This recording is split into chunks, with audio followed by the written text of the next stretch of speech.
Jasmine Ross was humiliated in a jewelry store when security guard Tom Barkley unfairly accused and confronted her, shattering her sense of dignity in a moment that was meant to be special. Tom's rigid suspicion and refusal to listen triggered outrage among witnesses and viewers alike, revealing how misplaced authority can turn trust into pain. But Jasmine's quiet determination and her choice to call for help sparked an investigation that changed everything. Just wait until you see how one brave act upended the balance and why, in the end, justice truly prevailed. On a bright Saturday morning in the heart of the city, Jasmine Ross arrived at Silver Oak Jewelry Store with the simple intention of finding the perfect gift for her mother's upcoming birthday. The store, nestled between upscale boutiques, radiated a sense of celebration, a place of treasured memories and milestones. Jasmine moved with careful grace, her presence marked by quiet dignity. As she stepped through the glass doors, the gentle chime overhead blended with the ambient shimmer of display lights, casting soft reflections across the polished counters. Jasmine paused, taking in the beauty of the necklaces and rings arranged in intricate rows. Her eyes lingered on a delicate gold necklace, its fine chain twinkling beneath the spotlights. What should have been a moment of joyful anticipation became subtly fraught. Tom Barkley, the store's senior security guard, had already fixed his gaze on Jasmine, observing her every movement. Tom's uniform was sharply pressed and his posture stiff. His years on the job had left him mistrustful and wary, especially in high-end settings where every customer was regarded with a glance of appraisal. Jasmine greeted the sales associate, a young woman named Emily, with a gentle smile and a soft-spoken request to see a few pieces up close. Emily nodded politely, eager to help. But under the surface, Tom's focus on Jasmine grew sharper. He didn't know Jasmine's story, her path from engineering student to microchip designer, her countless days earning every dollar, her love for her family that guided her this morning. What Tom saw, instead, were assumptions fueled by past incidents and the invisible pressures of his profession. As Jasmine reached out to touch the gold necklace, the air grew tense. Without warning, Tom approached, his steps echoing louder than the quiet music piped through the ceiling speakers. He spoke with abruptness, his voice cutting through the gentle hum of the store. "Ma'am, could you step away from the counter?" He asked, his tone bordering on accusatory rather than helpful. Jasmine complied, startled but respectful. "I'd just like to see this one, please," she replied, her words measured and soft. The other customers, browsing or conversing quietly, glanced over. Sensing the shift, Emily hesitated, unsure if she should intervene. Tom's hand hovered near Jasmine's arm. He was ready to enforce store policy, but the intensity of his approach verged on aggression. Tension thickened.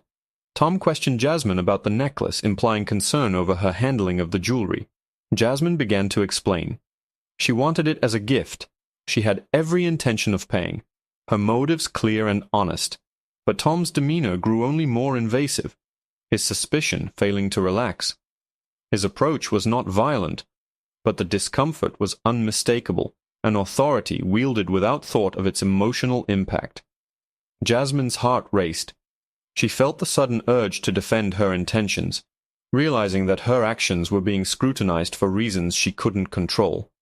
The onlookers shifted uneasily, one whispering to another about the tension.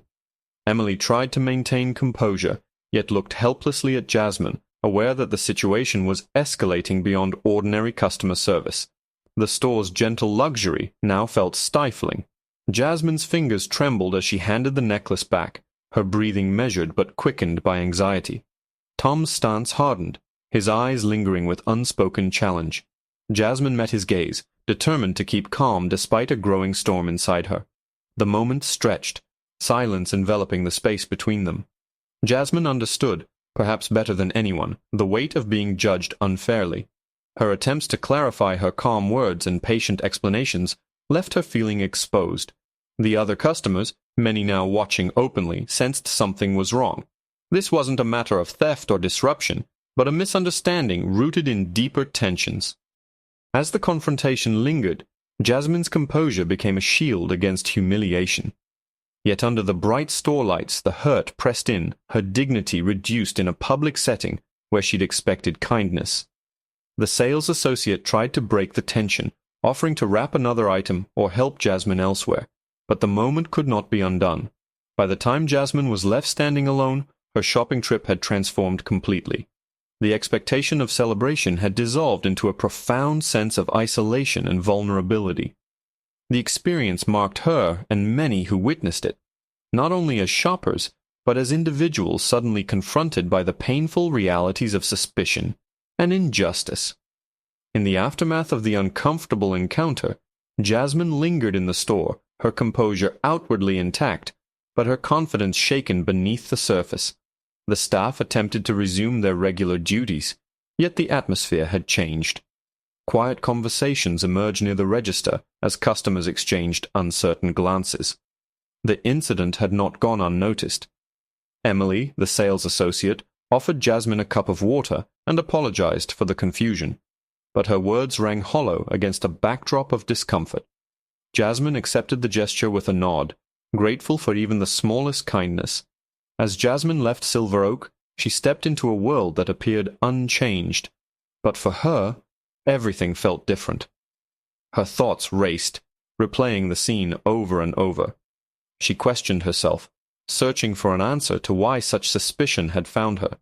The city's busy sidewalks seemed suddenly unfamiliar, and Jasmine's stride, though steady, reflected the burden of public humiliation she couldn't easily shake.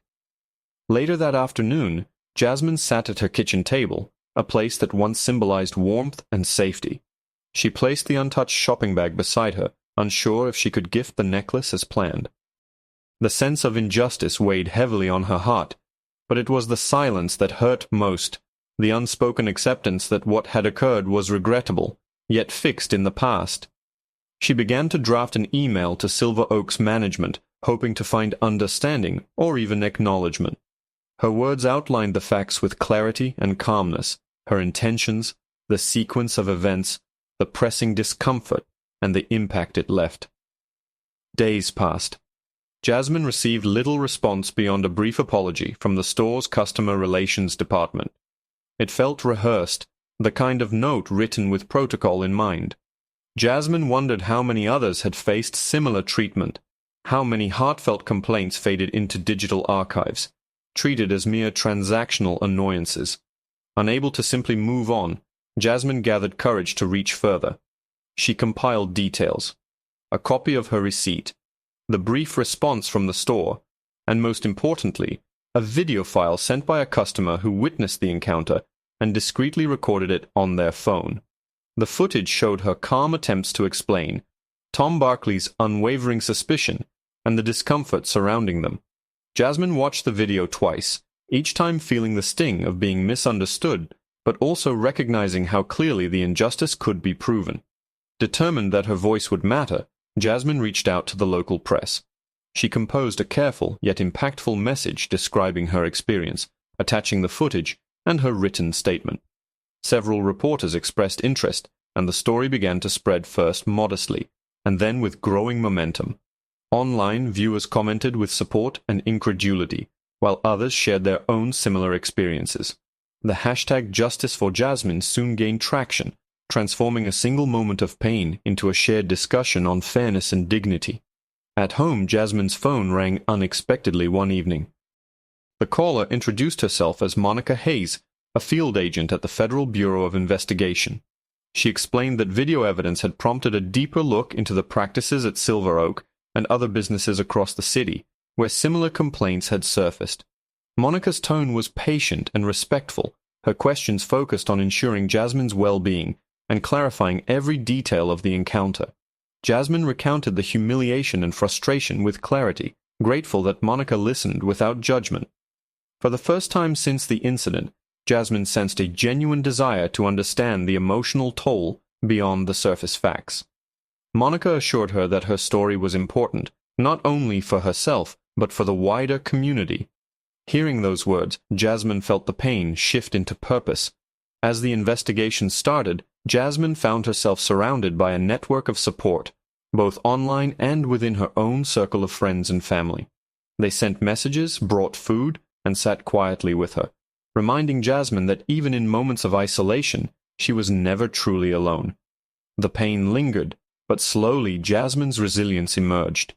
She realized her experience would not be dismissed as a routine complaint.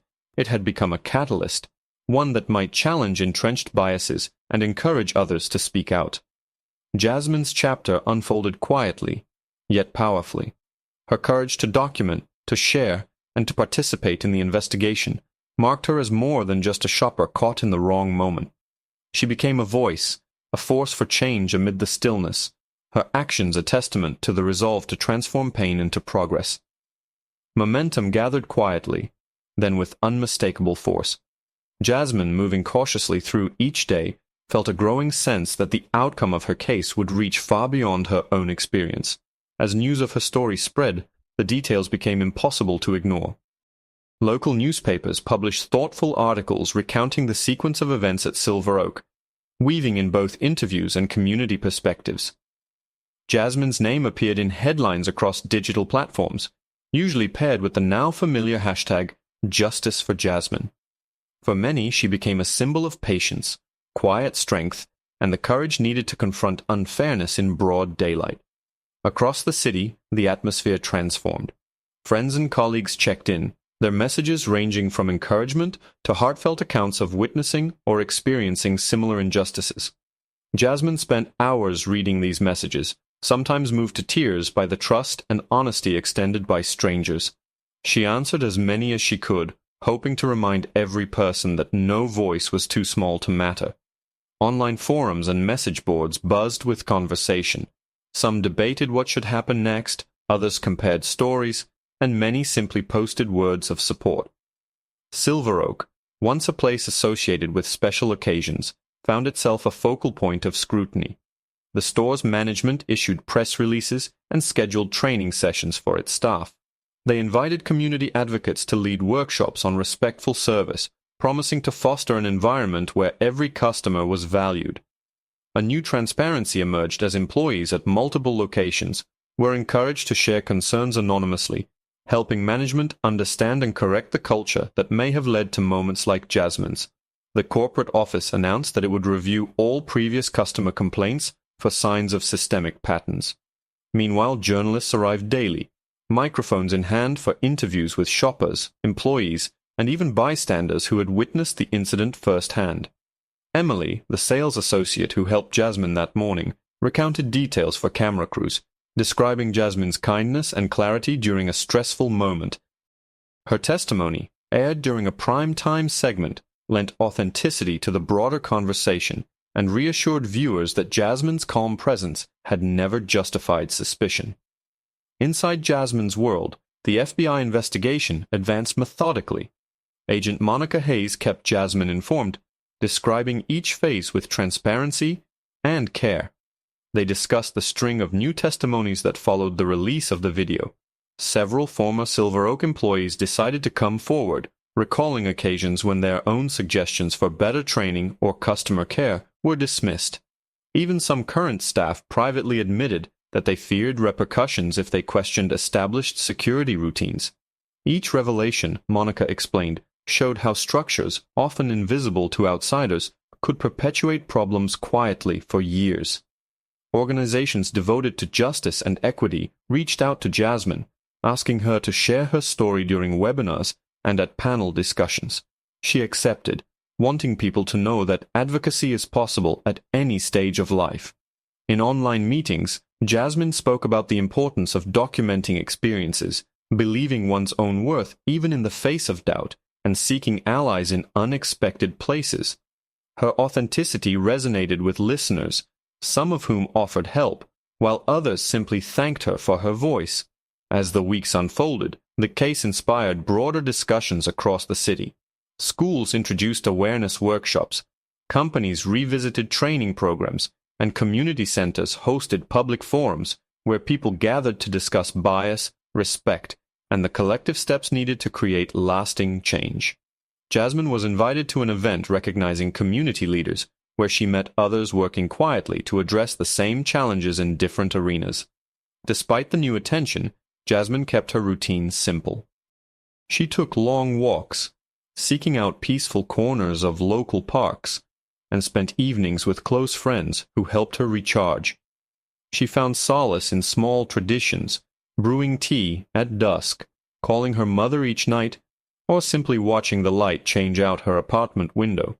Through it all, Jasmine remained rooted in purpose, never losing the thread that guided her from that morning at Silver Oak to the present.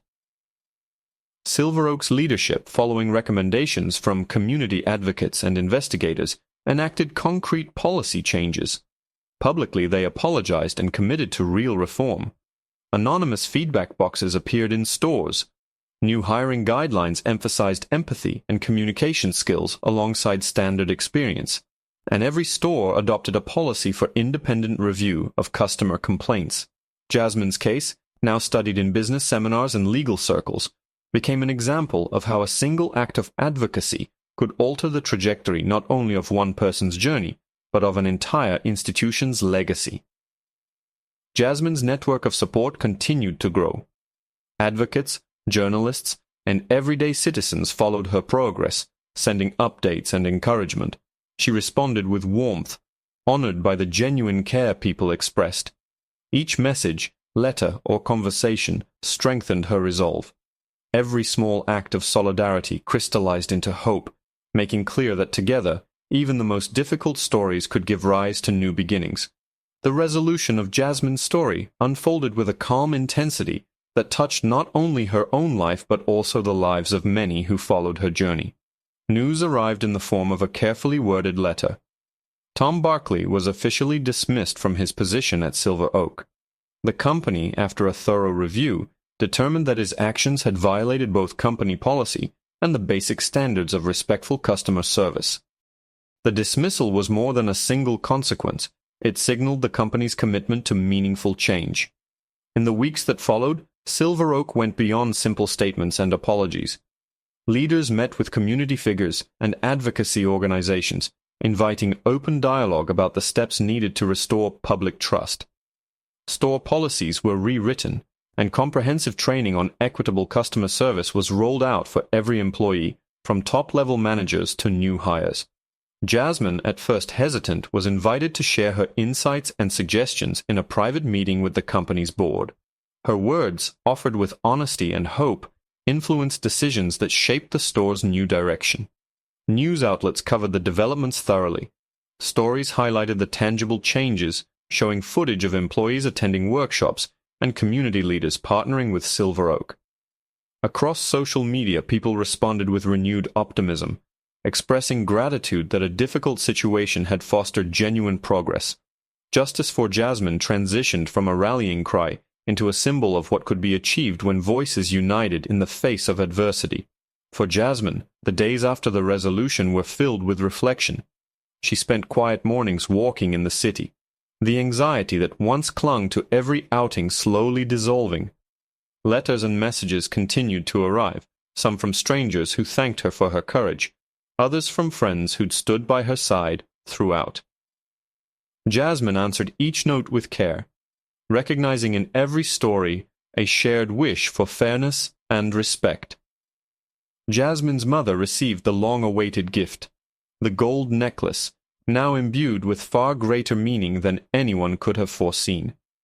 They sat together at their kitchen table, sunlight scattering across the jewelry's delicate chain. Jasmine explained the journey behind the gift, the disappointment, the struggle, and ultimately the triumph that made it so much more than a simple present. Her mother listened closely, her eyes shining with pride.